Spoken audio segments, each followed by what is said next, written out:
اور وہاں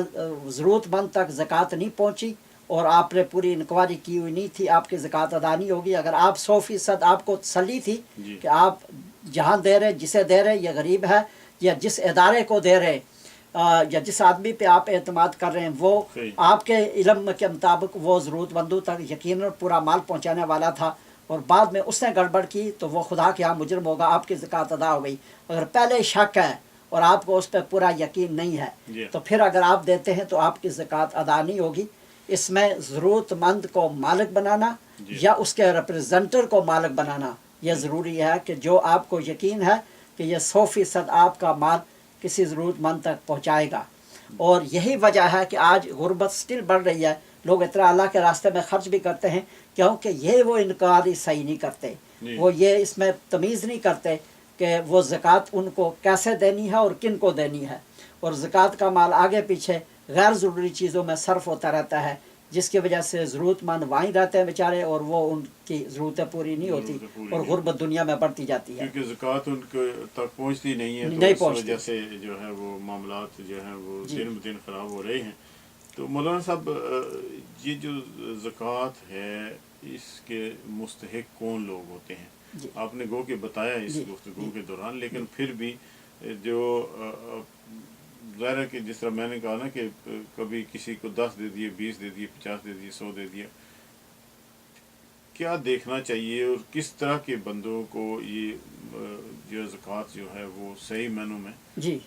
لگ سکتی ہے یا وہ اس کے مستحق ہو صحیح؟ سکتے ہیں؟ جب آپ آدمی صدقہ کرتا ہے تو کوئی بھی ضرورت مند ہے، سائل ہے، آپ زکوٰۃ کے علاوہ صدقہ آدمی کرتا ہے تو وہ بے شک وہ دیتا رہے اور اس کا اجر اللہ نے رکھا ہے وہ ملے گا۔ لیکن زکوٰۃ کا جو ہے اسے ایک تو یہ تسلی کرنی ہوگی کہ جسے وہ دے رہا ہے وہ صاحب نصاب نہیں، مطلب خود اس کے پاس 7.5 تولے سونا یا اتنی قیمت کی مالیت نہیں، یہ اسے تسلی کرنی ہوگی اپنے علم کے مطابق۔ اور یا جس ادارے کو وہ دے رہا ہے اسے تسلی کرنی ہوگی کہ یہ ادارہ ایسے لوگوں تک یقیناً میرا مال پہنچائے گا، یہ اسے تسلی کرنی ہوگی، یہ ضروری ہے۔ اور اس کے علاوہ پھر یہ ہوگا کہ اللہ تعالیٰ نے جیسے فرمایا کہ صدقات و زکوٰۃ فقراء اور مساکین کے لیے، فقیر وہ ہوتا ہے کہ جس کے پاس بالکل کچھ نہیں ہے اور آئے دن کا خرچہ وہ اسی طرح چلا رہا ہے لوگوں کی مدد سے، اور مسکین وہ ہوتا ہے کہ اس کے پاس ہے کچھ لیکن وہ اتنا تھوڑا ہے کہ اس کا صحیح گزارا نہیں ہو سکتا، اور اس کے لیے جو ہے وہ اور آگے جو ہے والعاملین آگے، اور اللہ نے انما الصدقات للفقراء والمساکین، اور آگے والعاملین علیہا والمؤلفۃ قلوبہم وفی الرقاب، اور اس میں جو ہے عاملین بھی ایک مصرف تھا، اور عاملین جو ہے یہ صرف جب اسلامی حکومت قائم ہو اور اس اسلامی حکومت میں جو نمائندے ہوتے ہیں حکومت کے مقرر کردہ زکوٰۃ کے شعبے میں کام کرنے کے لیے، تو وہ عاملین ہوتے ہیں۔ جہاں کے اسلامی نظام اور اسلامی نظام حکومت قائم نہیں ہے وہاں عاملین نہیں ہوتے۔ اور ایک اس کے بعد اللہ نے فرمایا والمؤلفۃ قلوبہم، مؤلفۃ قلوب کے لیے زکوٰۃ، مؤلفۃ قلوب وہ ہوتے ہیں کہ جو نئے مسلمان ہوئے ہوں اور آپ جو ہے ان کو زکوٰۃ دیں، وہ یہ ترجیح بنیاد پر کہ ضرورت مند بھی ہیں، نئے مسلمان ہوئے، تاکہ وہ اسلام کی طرف راغب ہوں اور وہ اندازہ کریں کہ یہ اسلام میں ان کے لیے جو ہے تعاون کے راستے ہیں اور لوگ تعاون کرنے والے ہیں۔ اور آگے فرمایا وفی الرقاب کہ گردنیں چھڑانے کے لیے، اور اس کی 2 صورتیں ہیں، ایک تو ابتدائی اسلام میں غلام ہوتے تھے ان کو آزاد کرنے کے لیے، اور آج کے دور میں قرضے میں کوئی اتنا ڈوبا ہوا ہے کہ اچانک کوئی ایسا حادثہ پیش آ گیا اور سب کچھ ختم ہو گیا، قرضے میں ڈوبا ہوا ہے، اور اس کو آپ قرضے سے آزاد کرانے کے لیے آپ اپنی زکوٰۃ اسے دیتے ہیں، تو یہ فی الرقاب ہوگا۔ اور والغارمین، اور غارمین جو ہے یہ بھی کوئی حادثہ آ گیا اور کسی حادثے کی وجہ سے جو ہے وہ نقصان میں پڑ گئے اور کل دولت مند تھے آج کچھ نہیں رہا، تو وہ بھی زکوٰۃ کے مستحق ہوتے ہیں کہ آپ ان کی زکوٰۃ سے مدد کر سکتے ہیں۔ فی سبیل اللہ، اور اللہ کے راستے میں، جیسے یہ جو دینی تعلیم حاصل کرنے والے لوگ ہوتے ہیں یا کوئی اور کسی دینی کام میں اس نے زندگی اپنی وقف کی ہوئی ہے اور آپ کو علم ہے اور آپ اس کی مدد کرتے ہیں زکوٰۃ سے، تو یہ وفی سبیل اللہ ہے، اور یہ فی سبیل اللہ میں ہوتا ہے، تو یہ بھی زکوٰۃ کے مصرف میں یہ چیزیں اللہ نے بتائی ہیں۔ تو یہ لوگ ہیں قرآن میں اللہ نے جن کا ذکر کیا، ان کو زکوٰۃ دی جاتی ہے اور یہ اس کے مستحق ہوتے ہیں، اور اس میں دینے والے کی ذمہ داری ہے اور اس کا فریضہ ہے کہ وہ تسلی کرے اور ضرورت مند تک پہنچائے. اور اگر اس نے یہ دینے کے بعد یہ اندازہ ہوا اس کا ہوا کہ اس نے ٹھیک نہیں دی تو وہ پھر دے،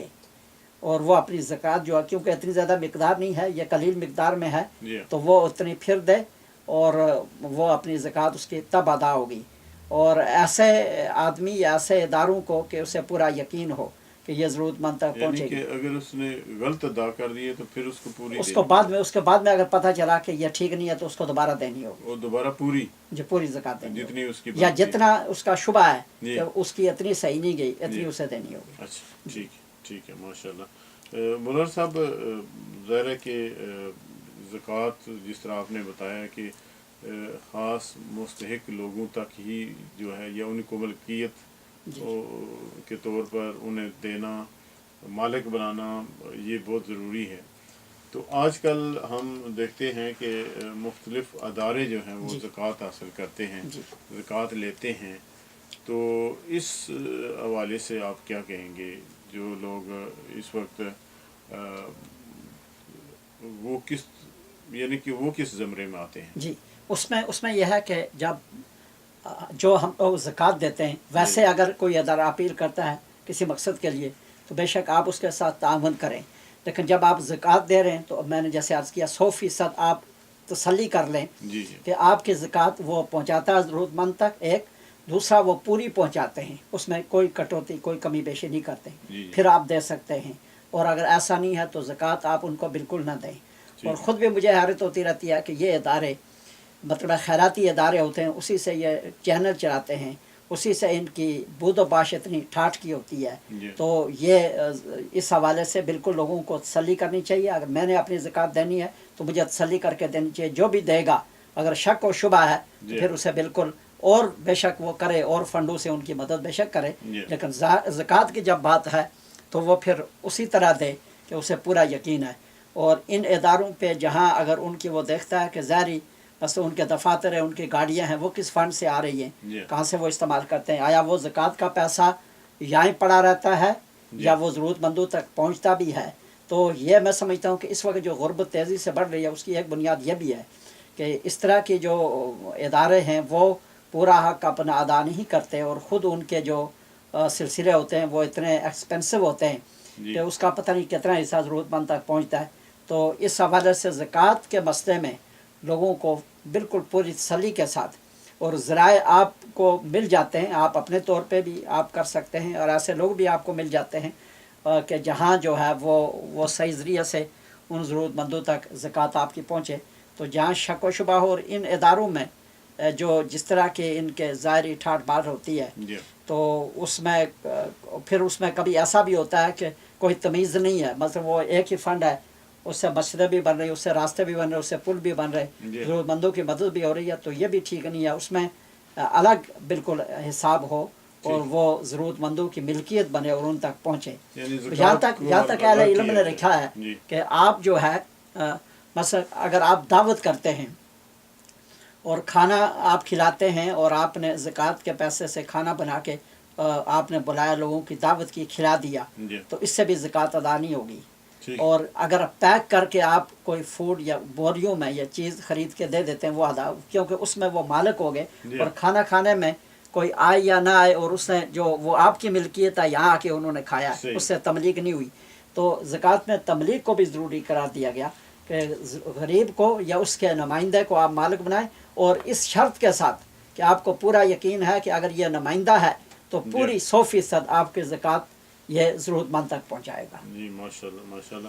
سامعین محترم، اگر آپ میں سے بھی کوئی سوال پوچھنا چاہے زکوٰۃ کے حوالے سے تو ضرور پوچھ سکتے ہیں. یہ اچھا موقع ہوتا ہے کیونکہ جب مولانا صاحب یہاں تشریف لاتے ہیں تو پھر یہ بتاتے ہیں بڑی تفصیل کے ساتھ کہ کس طریقے سے جتنے بھی مسائل ہیں، اور خاص طور پر زکوٰۃ کا جو مسئلہ ہے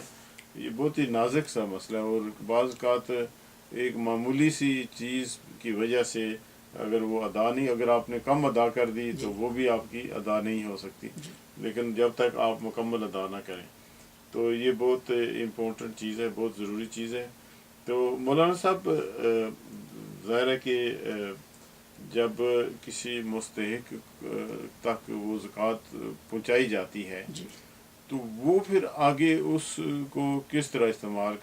کرتا ہے، یہ بھی کوئی کنٹرول کرنا پڑتا ہے یا دیکھنا پڑتا ہے، یا وہ اس کی مرضی پہ ہوتا ہے پھر؟ ہاں، یہ بہت عام چیز ہے جی کہ اس میں یہ لکھا ہے کہ آپ ضرورت مند کو دیں، جی اور ایک قسط میں آپ اتنا نہ دیں کہ اس پہ خود زکوٰۃ فرض ہو جائے۔ ٹھیک ہے مثلا یہ ہے کہ اگر کسی آدمی کے پاس اس وقت جو ہے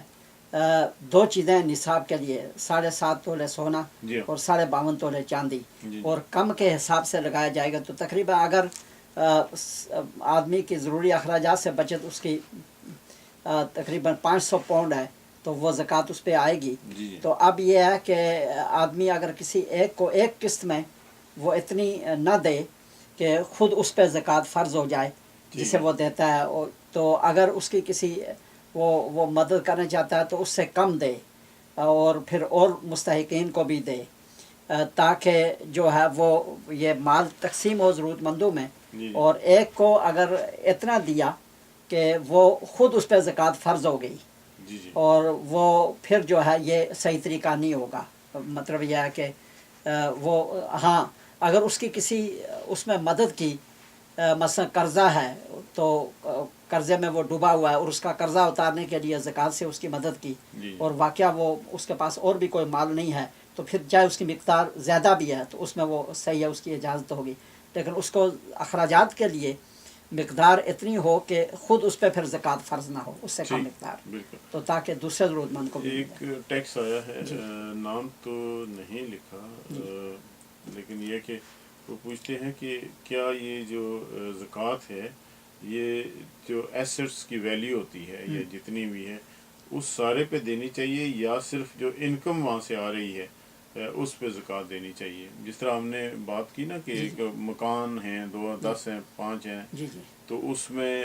ظاہر ہے کہ وہ ملکیت بھی ہے، جی تو اس میں سے اگر رینٹ پہ ہیں تو انکم آ رہی ہے، جی تو وہ پوچھ رہے ہیں کہ کیا وہ جو ایسٹس ہیں وہ بھی ظاہر ہے اس کا مال ہے، جی تو اس پہ بھی دینی چاہیے یا صرف انکم پہ دینی چاہیے؟ ہاں، اصل میں ایسٹ میں اگر سونا چاندی ہے یا مال تجارت ہے جی جی تو پھر اس کی قیمت پہ زکوٰۃ ہوگی، ٹھیک ہے اور اس میں اگر یا آپ کے شیئر ہیں کہیں تو وہ کتنی ویلیو ہے ان کی، اس پہ اس کی قیمت پہ لگا کے پوری زکوٰۃ ہوگی۔ اور اگر وہ ایسا ہے کہ اس کے ذریعہ سے آپ دولت کماتے ہیں، وہ جی کرائے پہ دیتے ہیں کوئی چیز، وہ ایسٹ ہیں آپ کے پاس، چاہے وہ مکان ہے، دکانیں یا کوئی اور مشینیں ہیں، جی جو تو پھر ان سے جو آپ کو آمدنی حاصل ہوگی تو ہر سال اس کی زکوٰۃ دینی ہوگی، ان کی ویلیو پہ زکوٰۃ نہیں ہوگی، جی اور اس کی ہم پہلے بھی وضاحت کر چکے ہیں۔ اور ایسٹ اگر آپ کے گھر میں استعمال کے لیے ہیں تو اس میں سونے چاندی کے علاوہ اور جو چیزیں ہوتی ہیں ان کی زکوٰۃ نہیں ہوتی۔ ٹھیک اگر ہے گھر میں استعمال کی چیزیں چاہے وہ ضرورت سے زیادہ ہوں جی تو سونے چاندی پہ زکوٰۃ ہوگی، باقی آپ کے گھر میں جو سامان ہے تو جی جی اس پہ وہ زکوٰۃ نہیں ہوتی۔ اور برتن ہیں، دیگر چیزیں جی ہیں دیگر چیزیں چاہے وہ جی قیمتی کیوں نہ، ان پہ زکوٰۃ نہیں ہوتی، ان پہ زکوٰۃ نہیں ان ہے۔ پہ زکوٰۃ نہیں ہوتی۔ جی جی ٹھیک۔ اسی طرح جو ہے ایک اور سوال ہے، وہ عمران صاحب نے پوچھا ہے،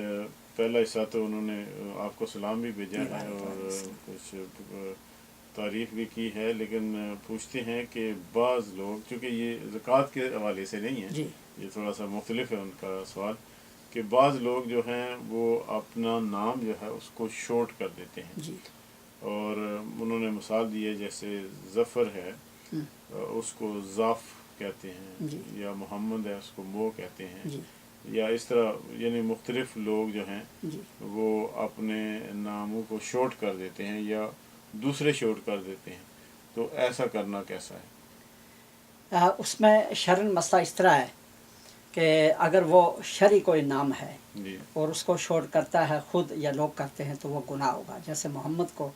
محمد ہی کہنا چاہیے کیونکہ یہ رسول اللہ صلی اللہ علیہ وسلم کے نام سے لوگ لے کر نام رکھتے ہیں، جی جی تو اس کو بالکل ایسا ہی استعمال ہونا چاہیے، یہ اس میں بالکل جو ہے غلط ہوگا اس کو شارٹ کرنا۔ ٹھیک ہے اور اگر کوئی ایسا نام ہے کہ جو اس طرح کا نہیں ہے تو اس کو شارٹ کرنے میں پھر یہ دیکھا جائے گا کہ اس سے اگر اس کی تذلیل ہوتی ہے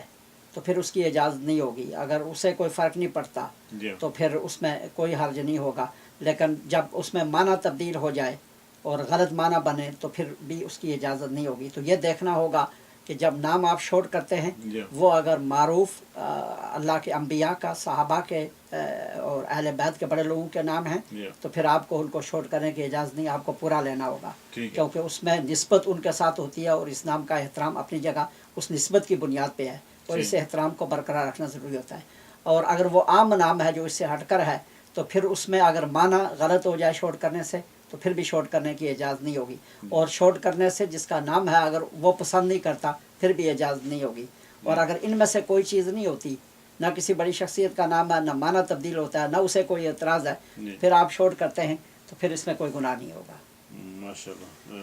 مجھے امید ہے عمران آپ کے سوال کا جواب آپ کو مل گیا۔ مولانا صاحب، آج چونکہ زکوٰۃ کے حوالے سے بات ہوئی ہے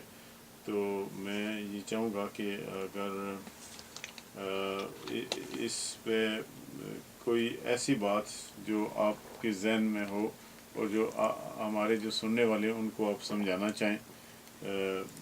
تو وہ آپ بتا سکتے ہیں، بلکہ زکوٰۃ کی یعنی کتنی امپورٹنس ہے، یعنی کہ اہمیت تو آپ نے شروع میں بتائی تھی، لیکن کتنی امپورٹنس ہے جہاں پہ ہم نماز ادا کرتے ہیں، روزہ بھی رکھتے ہیں، حج بھی کرتے ہیں، ظاہر کلمہ پڑھ کے شہادت مسلمان بھی ہیں، تو زکوٰۃ کو ہم اگنور کر دیتے ہیں یا یہ سمجھتے ہیں کہ چلے کوئی نہیں، خیر ہے، یعنی جہاں پہ مال پیسے کی بات ہے تو اس کی یعنی امپورٹنس کتنی امپورٹنس ہے۔ نماز کو بھی فرض ہم سمجھتے ہیں، نماز ہم پڑھتے ہیں، لیکن اس کی فرضیت کی کتنی امپورٹنٹ ہے۔ یہ آپ دیکھیں کہ اس کے حوالے سے رسول قرآن کریم میں جو اللہ تعالیٰ نے فرمایا کہ والذین یکنزون الذھب والفضة ولا ينفقونها فی سبیل اللہ فبشرھم بعذاب علیم، جو سونے اور چاندی کو جمع کرتے ہیں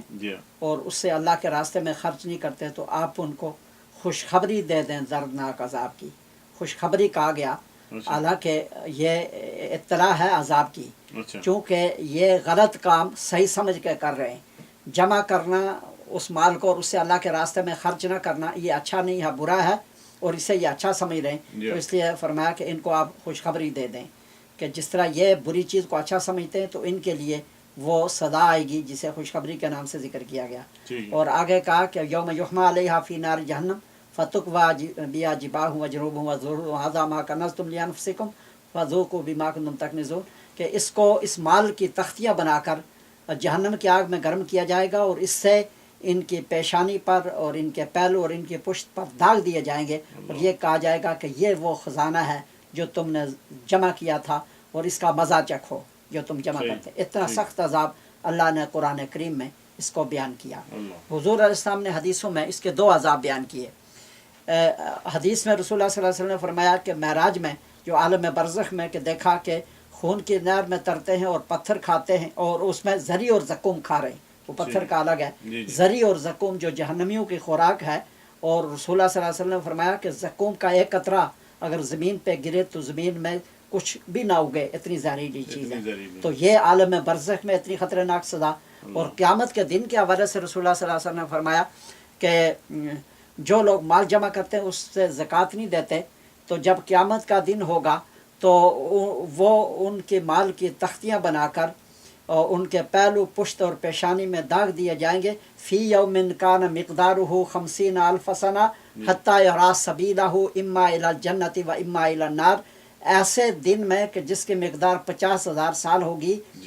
وہ تختیاں جہنم کی آگ میں گرم کر کے ان کے پیشانی پر، ان کے پہلو اور ان کی پشت میں داغ دیے جاتے رہیں گے، اور پھر وہ اپنے مجموعی اعمال کے اعتبار سے نتیجہ دیکھ لے گا کہ وہ جنت میں جاتا ہے یا دوزخ میں جاتا ہے۔ یعنی حساب کتاب کا جو 50,000 سال کا دن ہے، زکوٰۃ نہ دینے والا اور اس میں کوتاہی کرنے والا وہ عذاب میں مبتلا رہے گا، اور جہنم کی آگ کی تختیوں سے،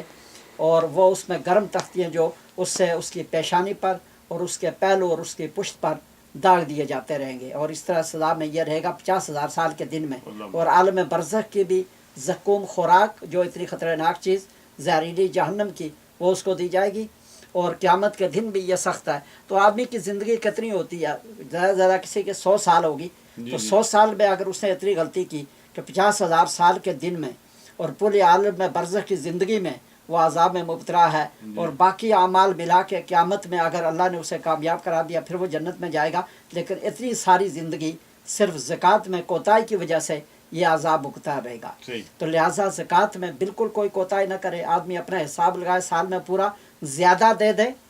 کوئی حرج نہیں۔ اگر آپ کی حساب میں آپ کی 500 پاؤنڈ بنتی ہے تو آپ 550 دے دیں، 600 دے دیں، زیادہ وہ صدقہ ہو جائے گا۔ لیکن اگر اس میں کمی رہے گی تو یہ بہت خطرناک چیز ہے، یہ اللہ تعالیٰ کا فریضہ ہے اور دوسروں کا حق ہے جو آپ کے مال میں پڑا ہے۔ دنیا میں بھی آفات آئیں گی اور عالم برزخ میں اور قیامت کے دن عذاب میں مبتلا رہیں گے لوگ۔ ماشاءاللہ، جزاک اللہ خیر مولانا صاحب۔ اب تقریباً 40 سیکنڈ رہ گئے ہمارے پروگرام کے اختتام پذیر، اور آج کا جو پروگرام ہے یقیناً ہمارے سننے والوں کو کافی معلومات ملی ہوں گی، اور ابھی تو بہت سارے ذہن میں سوال آ رہے ہیں اور اس پہ بات بھی آگے نکلتی ہے، لیکن چونکہ اب وقت ختم ہو چکا ہے، انشاءاللہ اگلے ہفتے پھر جو ہے باقی ایک نئے موضوع کے ساتھ انشاءاللہ حاضر ہوں گے۔ میں آپ اگر اجازت دیں سامعین کو ایک پیغام دینا چاہتا ضرور ہوں دیں کہ یہ آپ اتنا ٹائم اور میں بھی اللہ کے لیے ہمارا کام ہے، اور اتنی محنت کر کے ہم آتے ہیں اتنی تیاری کے ساتھ کہ آپ کو اسلام کی تعلیمات دیں ہم، اور اس کو آپ اپنے لیے غنیمت سمجھیں، خود بھی سیکھیں، دوسروں کو بھی میسج کیا کریں اس پروگرام کے حوالے سے، اور یہ سب ہمارا کام اللہ تعالیٰ کے لیے ہے، آخرت کے لیے ہے، اور تاکہ اللہ تعالیٰ ہماری دنیا اور آخرت کو صحیح کرے۔ اور یہ بہت عبادت ہے آپ کی، اور اس کو آپ اس کے ذریعے سے سیکھیں، اوروں کو بھی بتائیں اور پھر عمل بھی کریں۔ اور ہم یہ چاہتے ہیں کہ اسلام کی بنیادی چیزیں پوری تفصیل کے ساتھ آپ کے سامنے آئیں، اور یہ بہت اچھا موقع ہے، اسے آپ غنیمت سمجھیں۔ جزاک اللہ خیر، بہت بہت